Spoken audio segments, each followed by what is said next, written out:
Hello YouTube, I'm James. And I'm John. And we're here today to talk about the Samsung Galaxy S7. Now this is the first of a weekly roundup series we're going to do where we talk about the new Samsung flagship phone, which we're expecting to see at MWC in Barcelona at the end of February. So let's have a look at the last week and see what we've seen so far.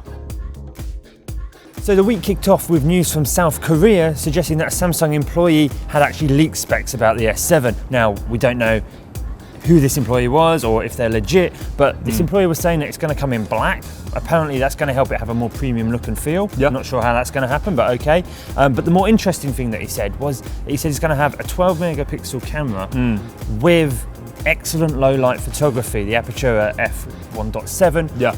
And low light photography is what manufacturers are really sort of going for now. That seems to be the holy grail of camera phones. So the actual sensor itself is going to be smaller than the Samsung Galaxy S6, which had a 16 megapixel camera. This is going to a 12 megapixel, and that may annoy a few people that they think it's going to drop down there, but they're really focusing on that quality with the low light and what they're going to try and get out of that. And of course, 12 megapixels, that's what the iPhone 6S and 6S Plus are on, and the owners of those really like the cameras. Obviously, you know, Android Army probably not quite as favourable towards it, but the iPhone does show that 12 megapixels can work at a decent res, so it'll be interesting to see.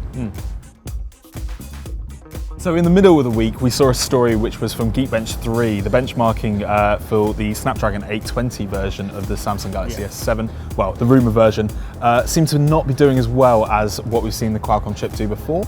The Snapdragon 820 in like sample devices and stuff, we've seen it be a lot more powerful than what these benchmarks were actually suggesting. So do we think it's going to actually have less power than we were expecting?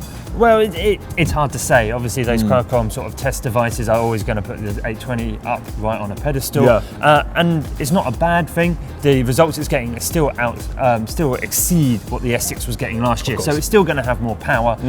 It just might not be using the processor as efficiently as it could be. But of course, there are rumours of another variant which will be using Samsung's own Exynos processor, and that will probably work far more efficiently because obviously Samsung can completely tune it to its own requirements. In short, S7 is still going to have a hell of a lot of power, so don't worry too much.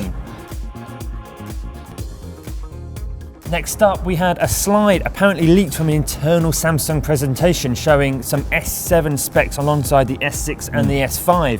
The specs were saying 5.1-inch QHD display, 4 gig of RAM, 12 megapixel camera, and then the choice of the Snapdragon 820 or the Exynos processor. Stuff that we've all heard before, really. Yeah, we've seen it a lot. We've seen the 4 gigabyte of RAM quite a bit, and we've seen a lot of stuff about the camera. Like earlier in the week, we saw the stuff about the camera. So it's starting to look like these rumours are actually quite credible, and it's starting to look like this might actually be the Samsung Galaxy S7 we're going to see.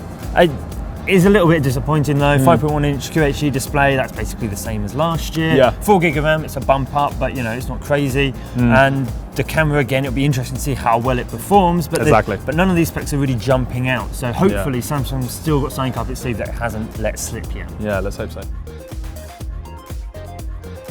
And then to round off the week, we heard word from a Russian leaker, Eldar Murtazan, who's had some previous success with leaks before. He was saying that he thinks the Samsung Galaxy S7 is going to have 17 hours playback on full brightness. What do you think about that? Well, it sounds great, doesn't it? But the reality is, even if that's technically possible on the S7, you're never going to see that in real world uses. That is probably in a lab, all connectivity off, no SIM card in there, no apps in the background, just pure video, nothing else going on.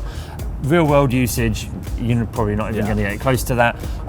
But video playback, we did a few basic tests on the Note 5, the S6 Edge Plus, the S6, and it was good. It didn't lose too much battery with full brightness on, Wi-Fi, stuff syncing in the background, so you'll definitely get a few movies out of it, but 17 hours is probably a bit far-fetched for real world usage. So that's it for this week. Be sure to tune in again next week when we want to talk more about the Samsung Galaxy S7. Thanks for liking, thanks for watching, and thanks for subscribing. See you later.